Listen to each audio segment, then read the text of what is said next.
Doctor plus viewers அனைவருக்கும் வணக்கம். நான் டாக்டர் நித்யா, சித்தா பிசிஷியன். மலச்சிக்கல் நீண்ட நாட்களாக நிறைய பேருக்கு இருக்கக்கூடிய ஒரு பிரச்சனை.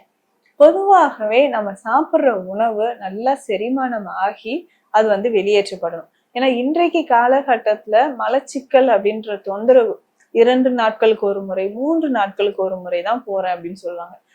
ஒரு சிலர் இது டாக்டர் கிட்ட நீங்க போறீங்கன்னா சொல்லக்கூட மாட்டாங்க, எனக்கு எல்லாமே ஓகே அப்படின்வாங்க. ஆனா இங்க நம்ம நாடி பிடித்து பார்க்கும்போது ரொம்ப கிளியரா தெரிஞ்சிடும், என்னங்க மலச்சிக்கல் இருக்கு நீங்க சொல்லுவேன், ஆமாங்க மறந்துட்டேன் அப்படி சொல்லுவாங்க. ஏன்னா மலச்சிக்கல் இருந்தா அது வெளியில சொன்னா கூட நமக்கு ஒரு மாதிரி ஷையா ஃபீல் பண்றாங்க. ஆனா இதுதான் நம்ம உடலுக்கு ஏற்படக்கூடிய நோய்க்கு ஒரு மூல காரணமே, இதுதான் மலச்சிக்கல் தான். அப்படி இருக்கும்போது இந்த மலச்சிக்கலை நம்ம எப்படி ஈஸியா கையாளலாம், சில மருந்துகள், மூலிகைகள், உணவு முறைகளை நம்ம சரியாக ஃபாலோ பண்ணும்போது மலச்சிக்கல் தொந்தரவு நமக்கு ரொம்ப ரொம்ப ஈஸியா கியூர் ஆகும் அப்படின்னு சொல்லலாம். சரி, அப்படி இருக்கும்போது இதை நம்ம சரி செய்யறதுக்கு என்னென்ன மூலிகைகள் மற்றும் உணவு முறைகளை ஃபாலோ பண்ணலாம், இதையும் நான் சொல்றேன். அப்படி மூலிகைகள் அப்படின்னு சொல்லும்போது சில வகையான மூலிகைகளை நம்ம ஃபாலோ பண்ணிட்டு வரலாம். சில இரவு நேரத்துல நான் கடுக்காய் சாப்பிட்றேன், திரிபலா சாப்பிட்றேன் அப்படின்னு சொல்லுவாங்க.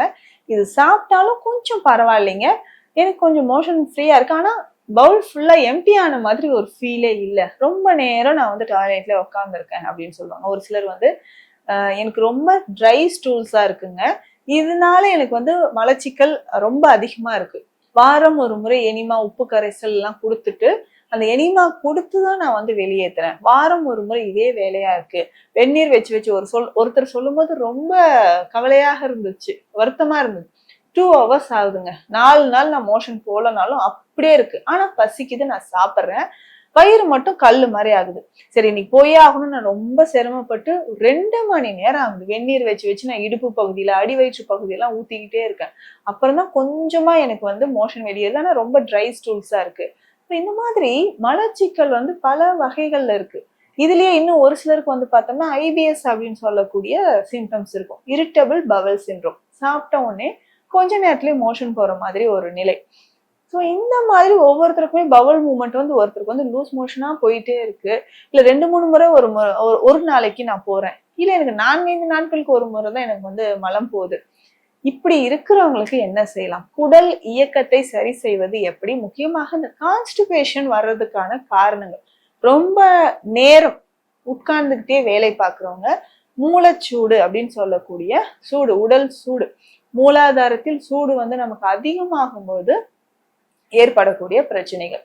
ஸோ இதற்கு அடுத்தது பார்த்தோம்னா, உடல்லயே நமக்கு அதிகமான உஷ்ணம் இருந்தாலும் சாப்பிட்ற உணவில் அதிகமான மாவுச்சத்து இருக்கிறது, ஃபைபர் கண்டென்ட்டே நம்ம எடுக்காம மாவுச்சத்து சார்ந்த உணவுகளையே நம்ம நிறைய சாப்பிட்டாலும் என்ன ஆகுதுன்னா நமக்கு மலச்சிக்கல் தொந்தரவு ஏற்படுது.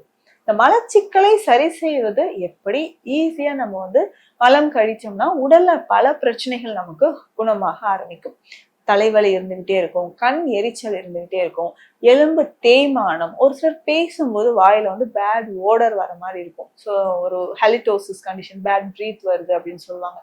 இது எல்லாமே மலச்சிக்கல் இருக்கிறதுனால ஏற்படக்கூடியது. ஸோ ஃபர்ஸ்ட் மலச்சிக்கல் இருக்கிறவங்க என்ன பண்ணணும்னா, காலையில எம்டி ஸ்டொமக்ல டீ காஃபி குடிக்கிறீங்கன்னா அதை அவாய்ட் பண்ணிட்டு பேசிக்கா நம்ம ஹெர்பல் டீ இல்ல நம்ம ஏதாவது ஜூஸ் வகைகளை பயன்படுத்தலாம். ஸோ ஹெர்பல் டீ குடிக்கும்போது கொஞ்சம் கொஞ்சமாக நம்ம உடல்ல இருக்கக்கூடிய கழிவுகள் வெளியேற ஆரம்பிக்கும். ஸோ பவல் மூவ்மெண்ட் நமக்கு சரியா இருக்கும். ஸோ அதே மாதிரி இரவு நேரத்துல ஃபர்ஸ்ட் நாள் நம்ம என்ன பண்ணணும்னா, நம்மளுடைய ஸ்பெஷல் மெடிசன் மேனி தைலம், நீங்க சித்த மருந்தகங்கள்ல மேனி தைலம் அப்படின்னு கேட்டாவே உங்களுக்கு கொடுப்பாங்க. ஸோ மேனி தைலத்தை நம்ம என்ன பண்ணோம், இரவே குடிச்சிடணும். இல்லைன்னா காலையில ஏர்லி மார்னிங் ஒரு 5 o'clock குடிச்சோம்னா ஒரு 8 மணி வாக்கில் நமக்கு லூஸ் மோஷன் போக ஆரம்பிக்கும். ஸோ இது நம்ம எடுத்துட்டு ஒரு லூஸ் மோஷன், இது லகு பேதி தான். ஸோ 3, 4, 5 முறை லூஸ் மோஷன் போகும். ஆனா நீண்ட நாட்களாக இருக்கக்கூடியவங்களுக்கு நீங்க மருத்துவரை அணுகி அதற்கேற்ற மாதிரி நம்மளுடைய வயது, ஏற்கனவே நமக்கு என்னென்ன உடல்நல பிரச்சனைகள் இருக்கு, அதற்கு ஏற்ற மாதிரியான பேதி மருந்துகளை நம்ம எடுக்கும்போது வயிறு சுத்தமாக ஆரம்பிச்சிடும். அதற்கு அடுத்ததாக நான் சொல்ற இந்த மெடிசனை 1 ஸ்பூன் நம்ம தினமும் இரவு, ரொம்ப கடினமான மலச்சிக்கல்லாம் ஒரு நாளைக்கு 2 வேளை, இல்ல நமக்கு நார்மலா தான் இருக்கு, மாடரேட்டா இருக்குன்னா இரவு மட்டும் 1 ஸ்பூன் அளவுக்கு இந்த சூர்ணத்தை பயன்படுத்தலாம். இந்த சூர்ணத்துல என்னென்ன மூலிகைகள் இருக்கு அப்படின்னா, நிலாவாரை. நிலாவாரை சூரணம் அப்படின்ற மருந்தே இருக்கு, அதை வாங்கிக்கோங்க. 100 கிராம் அளவுக்கு நம்ம எடுத்துக்கணும்.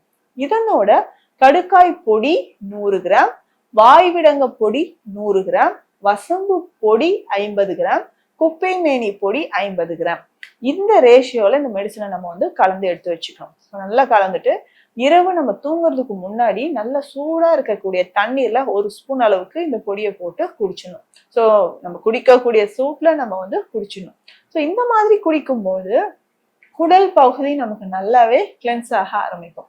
ஸோ குடல் பகுதியில இருக்கக்கூடிய கழிவுகள் வெளியேற ஆரம்பிக்கும். ஸோ இரவு நம்ம இதை குடிச்சிட்டோம்னா காலையில வந்து ஈஸியா மோஷன் போக ஆரம்பிச்சிடும். இல்லைங்க, இது குடிச்சோம் 2-3 நாள் இந்த மாதிரி நான் இரவு குடிச்சேன், எனக்கு அதே மாதிரி இருக்குன்னா 2 வேளையாக இதை மாற்றிக்கணும். ஸோ காலை இரவு 2 வேளையும் ஒரு ஸ்பூன் அளவு குடிக்கும்போது நீண்ட நாளாக இருக்கக்கூடிய மலச்சிக்கல் நமக்கு நிரந்தரமாக குணமாவதற்கான ஒரு மருந்து தான் இப்போ இந்த பதிவுல நம்ம பார்த்திருக்கோம். கண்டிப்பா ட்ரை பண்ணி பாருங்க. மீண்டும் அடுத்த பதிவில் சந்திக்கலாம். நன்றி.